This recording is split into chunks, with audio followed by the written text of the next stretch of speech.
Avant d'en venir directement à ce contrat local de santé, permettez-moi de le recontextualiser. Je veux ici rappeler le rapport parlementaire de mai 2018 concernant l'évaluation de l'action de l'État dans l'exercice de ses missions régaliennes en Seine-Saint-Denis.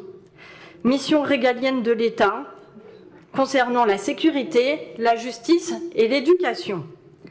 La santé, en dehors de la médecine scolaire, n'avait pas été abordée. Pourtant, depuis, la santé a été retenue. Et là, sans surprise, sur les enjeux et les préconisations, voici ce que dit le rapport en substance. Sans surprise, il fait état d'un état de santé préoccupant de la population de Seine-Saint-Denis au regard d'inégalités cumulées. Sans surprise, il parle des questions de politique de prévention qui sont essentielles mais insuffisantes. Sans surprise, le rapport fait état de la question des hôpitaux, tant sur la question des effectifs que des bâtis ou de la qualité des moyens pour travailler. Sans surprise, il y parle de la démographie médicale très fragile et du défaut d'attractivité très critique. Sans surprise, il fait état des filières de soins sous tension, notamment le secteur psychiatrique et celui de la cancérologie. Et sans surprise, il y parle de l'implication des villes. C'est là où je veux en venir. Les communes de Seine-Saint-Denis sont effectivement historiquement impliquées dans la santé de leurs habitants. En Seine-Saint-Denis, nous disposons de 50 centres municipaux de santé, dont 5 sur la ville de Montreuil. Et oui, les collectivités, comme la ville de Montreuil, ont toujours été à la pointe et c'est dans ce département que les contrats locaux de santé, dès 2012, ont été initiés. De même, la mise en place de conseils locaux en santé mentale. L'implication de la ville, effectivement, au travers de ce contrat local de santé, reste une politique publique de santé prioritaire menée à l'échelle de la ville pour pouvoir répondre aux besoins de santé des Montreuilloises et des Montreuillois. Ce contrat local de santé en est la colonne vertébrale et il a été fait notamment sur la base d'un diagnostic qui a été joint au document de séance. Ce contrat local de santé, troisième génération, c'est un contrat, effectivement, un outil de lutte contre les inégalités sociales et territoriales de santé. Et comme tout contrat, il y a plusieurs parties. Ces différentes parties sont, depuis 2012, la préfecture de Seine-Saint-Denis, l'agence régionale de Seine-Saint-Denis, la caisse primaire d'assurance de Seine-Saint-Denis et le conseil départemental de Seine-Saint-Denis. De nouveaux partenaires pour ce troisième contrat, Est Ensemble, l'hôpital intercommunal André Grégoire, l'hôpital psychiatrique Ville-Évrard et l'éducation nationale.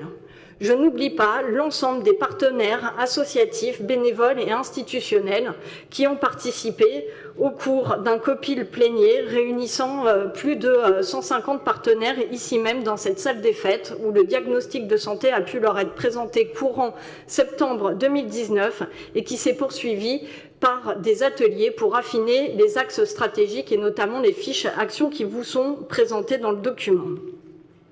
Pourquoi ces nouveaux partenaires ?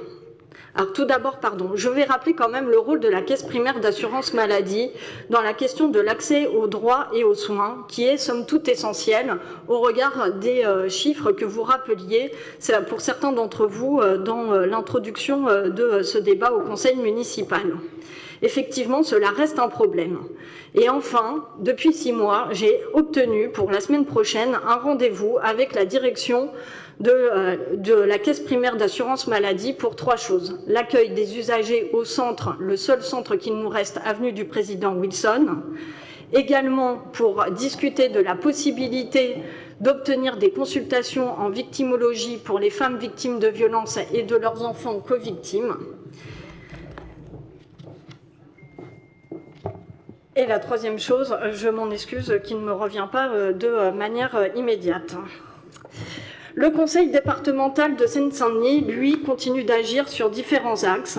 La prévention des conduites à risque, la promotion sur la question de la vaccination et du dépistage pour toutes et tous, la protection maternelle infantile et également la santé bucco-dentaire.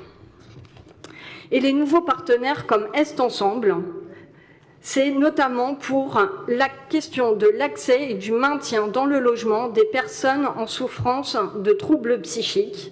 Également un partenaire essentiel sur la lutte pour la précarité énergétique, bien que cette intercommunalité n'ait pas compétence en matière de santé, ce qui reste un problème, car effectivement, j'ai déjà eu l'occasion de le dire plusieurs fois, sur les questions de politique, d'urbanisme, de déplacement et de transport, la santé doit être en lien avec celle-ci pour assurer un bien-être de la population dans son ensemble. Et je suis assez heureuse que nous ayons obtenu l'accord de l'Éducation nationale. Nous serons la seule ville de ce département à obtenir cette co-signature. Et je pense notamment à la politique de vaccination qui est extrêmement importante pour le suivi de la santé des plus jeunes jusqu'à l'âge adulte. Donc ce contrat local de santé, s'il y a plusieurs parties signataires, c'est aussi pour en obtenir des financements. Des financements en matière d'ingénierie, et ceci sera l'objet de la délibération numéro 15 que nous voterons ce soir, ou sur la question d'appel à projet ou de financement de santé publique, c'est l'objet de la délibération numéro 16.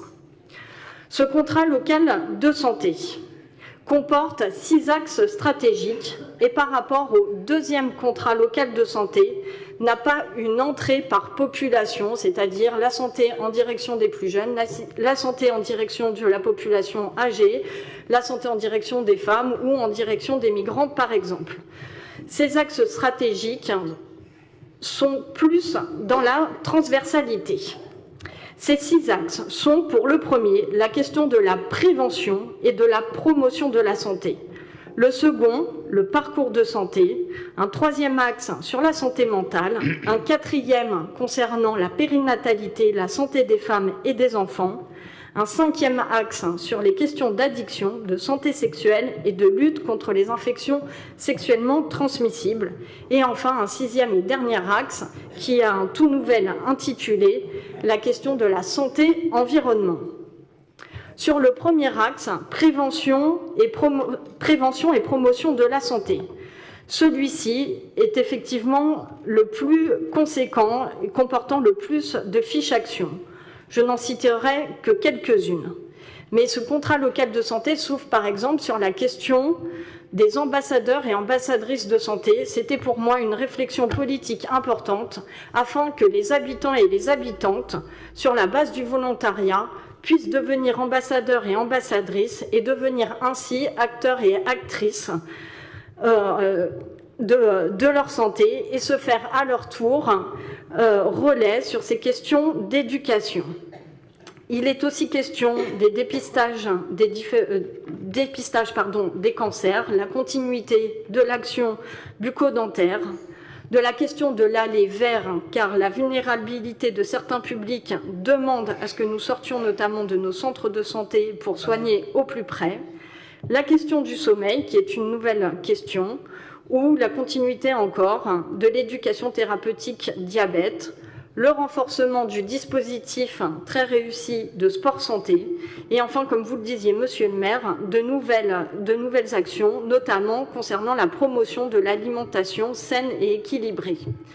Je n'oublie pas, puisque vous l'évoquiez, les questions liées au handicap, où il y a une fiche action concernant l'accessibilité dite universelle, ou encore la question du dépistage précoce des troubles du spectre autistique. Le second axe stratégique porte sur les questions de parcours de santé. Parcours de santé, effectivement, d'un patient lambda, ici entre nos centres municipaux de santé et l'hôpital intercommunal. Il peut paraître assez étonnant que le centre hospitalier intercommunal André Grégoire soit un nouveau partenaire, alors qu'effectivement, il a toujours été présent sur ce territoire. Pourtant, l'articulation entre nos centres de santé municipaux et l'hôpital n'était pas faite, et c'est sous ce mandat que nous avons conventionné afin de pouvoir mieux former nos professionnels de santé et nos médecins, et afin aussi de pouvoir compléter certaines spécialités, je pense à la cardiologie ou à la rhumatologie par exemple. Et donc pour le parcours de santé, pour ces patients, c'est effectivement extrêmement important, surtout quand aujourd'hui nous savons qu'au regard du problème de la démographie médicale, la ville de Montreuil est aujourd'hui classée en zone déficitaire. Et c'est là où nous voyons tout l'intérêt des centres de santé municipaux qui, si des centres de santé ne représentent que 2% de la démographie médicale à l'échelle de la France, représentent plus de 12% sur la Seine-Saint-Denis. C'est vous dire à quel point c'est précieux. Sur la question du parcours de santé, puisque vous l'évoquiez, il y a effectivement les permanences d'accès aux soins et à la santé, que l'on appelle la PASS, et qui sont extrêmement importantes, surtout dans le contexte que nous connaissons, où l'État, on s'en étonne encore, remet en cause l'aide médicale d'État. Parce qu'effectivement, nous le savons, des droits non ouverts, ne permettent pas de se soigner, et nous ne savons que trop que la population renonce à ces soins, et pas uniquement pour des questions financières. Le troisième axe sur la santé mentale, comme je vous le disais, depuis 2012, nous avons un conseil local en santé mentale avec de nombreux partenaires. Donc là, il s'agit d'amplifier l'offre médico-sociale ou encore une fiche action sur le syndrome de Diogène, ce syndrome qui porte sur la négligence de soi et de son domicile. Un quatrième axe sur la périnatalité, santé des femmes et des enfants. Et je voudrais m'arrêter un instant sur la question de la périnatalité, car vous l'indiquiez, effectivement, il y a un indicateur qui apparaît comme très inquiétant et qui est inquiétant, c'est celui de la mortalité infantile. Alors sur la question de la mortalité infantile, je veux dire que l'indicateur qui est donné, ce n'est pas pour le minimiser, mais c'est pour l'expliquer, est un indicateur lié à des données qui datent aujourd'hui de 2013, données fournies par l'Observatoire régional de santé, et malheureusement nous n'en disposons pas de plus récents. Sans minimiser, après discussion avec les professionnels de santé, on pourrait penser, mais je le dis sans affirmatif, que la situation depuis se serait quelque peu améliorée, diminuant légèrement cet indicateur. Car depuis, effectivement, il y a différents réseaux qui existent, comme le réseau NEF, qui est un réseau naître dans l'Est francilien, ou le réseau REMI, qui est un réseau concernant la mortalité infantile. Et je veux préciser que cet indicateur est sans lien avec le fait que nous ayons une maternité qui prend en charge à l'hôpital les grossesses à risque, car à l'hôpital intercommunal, c'est l'ensemble des patientes montreuilloises comme non montreuilloises. Or, cet indicateur est uniquement lié à la population féminine qui accouche, la population montreuilloise proprement dit. Donc, elle est sans rapport avec les 4000 naissances par an qui ont lieu à la maternité de l'hôpital. Et quand je dis l'ensemble des montreuilloises, c'est celles qui accouchent à Montreuil, c'est celles qui accouchent dans une autre ville de France ou encore à l'étranger. Et en fait, nous pouvons avoir ce suivi parce que de la même façon que les extraits d'actes de naissance qui passent par l'état civil, les actes de décès passent également par l'état civil. Quand je dis qu'on peut penser que cet indicateur s'est depuis amélioré au regard des réseaux existants, c'est que ces réseaux interviennent notamment sur le suivi des grossesses des montreuilloises et font de la prévention concernant les violences faites aux femmes, et nous savons que la question de la grossesse est en général une étape où les violences peuvent apparaître dans le couple ou sont davantage prégnantes. et également des réseaux qui interviennent sur la question de l'accès aux droits, et le fait d'avoir fortement insisté sur le développement de cette permanence d'accès aux soins et à la santé dans les centres de santé sont extrêmement importants pour les femmes dans des situations de précarité ou de grande précarité. Parce qu'aujourd'hui, pour les femmes sans droit et donc sans droit ouvert à la sécurité sociale, c'est seule la PMI qui peut les recevoir et les soigner. Et la problématique, c'est qu'à l'hôpital, elles ne sont pas vues avant le 8e mois de grossesse. Et c'est toute l'articulation que nous devons faire ici à Montreuil entre l'APAS qui ouvre les droits dans les centres de santé pour pouvoir mieux articuler avec la protection maternelle et infantile qui ne gère pas cette question-là. Donc nous sommes extrêmement attentifs à cela et au regard aussi de la population nombreuse qui est domiciliée au centre communal d'action sociale. Donc il ne faut pas tirer de conclusion en la matière vis-à-vis d'une population ou au regard de cette maternité. Voilà, nous continuons à y travailler et effectivement c'est pour cette raison qu'il nous a semblé inévitable voilà, d'avoir une fiche action sur cette question-là. Sur la question de la santé sexuelle, en Seine-Saint-Denis, nous sommes le second département après Paris avec les personnes les plus touchées par le sida et par le VIH, donc ça reste très essentiel. Et l'action des centres de santé hors les murs pour aller faire des dépistages dans les foyers, par exemple, est extrêmement important.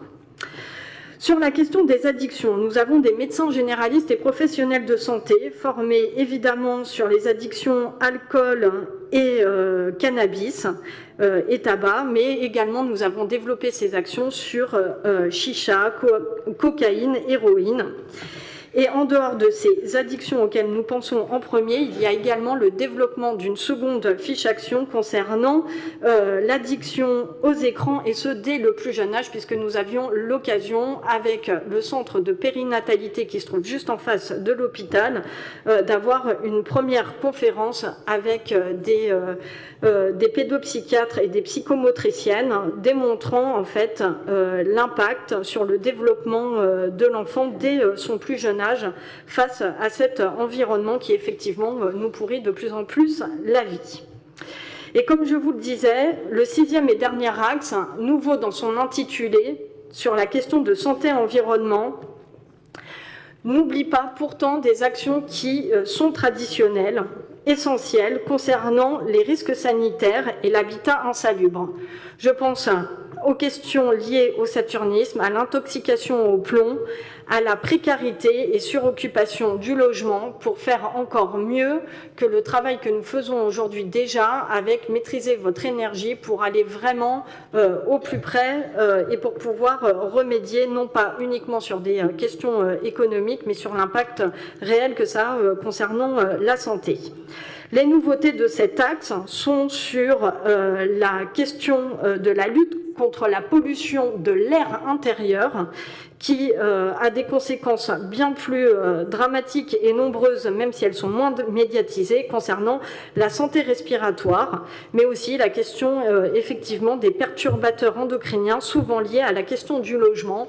Et nous sommes aussi attentifs à la question de l'accueil du public dans nos bâtiments communaux, et je pense plus particulièrement aux crèches et aux écoles, où le travail entre la direction des bâtiments et de la santé a déjà commencé par rapport à cette question de qualité de l'air intérieur. Et enfin, si vous avez lu attentivement le contrat local de santé, la dernière fiche action n'est pas rédigée pleinement au-delà de son intitulé, et c'est fait exprès, ça sera l'ambition d'un prochain mandat, enfin au cours du prochain mandat. Ça concerne la mise en place d'un conseil local en santé-environnement.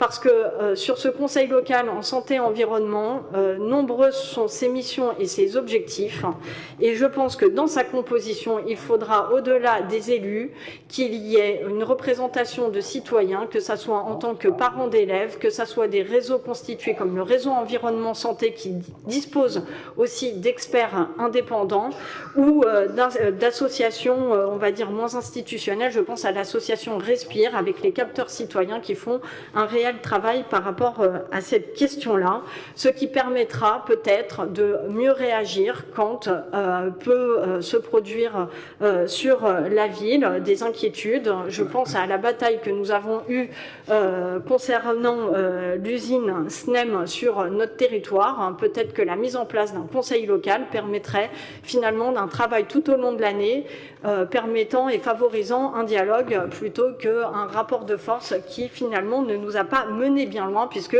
aujourd'hui l'usine est fermée et les terrains restent pollués, à charge au prochain qui reprendra une activité sur ce secteur-là. Je n'en ai pas fini, monsieur le maire, mais vous comprendrez que ce contrat local de santé conséquent, alors certes, vous l'indiquiez, hein, il va de 2018 à 2022, mais il n'y a pas eu d'interruption entre le contrat local de santé seconde génération. Il a fallu le temps d'un bilan, le temps de poser ce diagnostic, et à ce titre, je remercie vivement la direction de la santé qui est particulièrement réactive sur toutes les choses, sur toutes les choses que nous lui demandons. Et au sein de cette direction de la santé, je voudrais effectivement dire toute ma satisfaction sur ces centres municipaux de santé, parce que toutes ces actions, au travers de ces axes stratégiques, ne sont rendues possibles que parce que nous avons une direction de la santé et des centres de santé qui permettent la coordination de ce contrat local de santé, mais également la coopération avec l'ensemble des partenaires que j'ai cités, et également sur la mise en œuvre de la médecine de ville. Comme vous l'indiquez, monsieur le maire, il y a effectivement l'inauguration en décembre prochain des CMS. Je sais qu'il se dit que quand il s'agit de regroupement, c'est pour restreindre certains services. Or là, comme il vous a été indiqué, les consultations ne feront qu'augmenter, et je vous invite, à compter de décembre, à prendre rendez-vous pour voir effectivement la qualité des cabinets dans lesquels vous serez reçus. Ceci étant dit, je n'oublie pas les centres de santé au cœur de nos quartiers populaires, Daniel Renou au Ruffin, Léo Lagrange au Ramna et Tawhida Bencher au Grand Péché. Des CMS qui, je le rappelle, sont les seuls à appliquer le secteur 1, c'est-à-dire sans dépassement d'honoraires. C'est ça la réalité d'un vrai 100% santé. Des centres de santé qui font du soin de proximité, qui font de la prévention. Et à présent, c'est une première, c'est la délibération numéro 17 de ce soir concernant la recherche, une recherche sur la question du cancer du sein, qui, comme il a été dit, est un des cancers prédominants chez la femme. Ces centres de santé pallient effectivement au problème du nombre de départs en retraite des médecins généralistes, et en raison de la demande d'installation de jeunes médecins désirant pratiquer en équipe, les centres de santé municipaux sont une réponse évidente pour eux. Le ministère de la Santé, la préfecture doivent le reconnaître, et il est parfaitement inacceptable qu'aujourd'hui, l'État, le préfet, nous contraignent à ne pas augmenter la masse salariale de la ville de Montreuil lorsqu'il s'agit plus particulièrement du recrutement de ces médecins généralistes et de ces professionnels de santé, alors même que nous n'avons pas contractualisé avec l'État et que nos centres de santé municipaux répondent à la problématique de démographie médicale. Un problème de démographie médicale qui est une situation, je le dis bien, singulière, que connaît la France au plan international, tant dans ses territoires ruraux que dans ses quartiers dits prioritaires, puisque la France est le seul pays où la démographie médicale n'a pas augmenté en 10 ans entre 2006 et 2016. Donc effectivement, il ne faut pas s'étonner de la situation aujourd'hui. Et je veux dire que les centres de santé municipaux n'ont pas le vent en poupe qu'en Seine-Saint-Denis, mais également à l'échelle nationale, puisque au cours de l'année 2018, ce sont plus de 100 centres de santé qui ont été créés et augmentent ainsi la démographie à 4% de plus.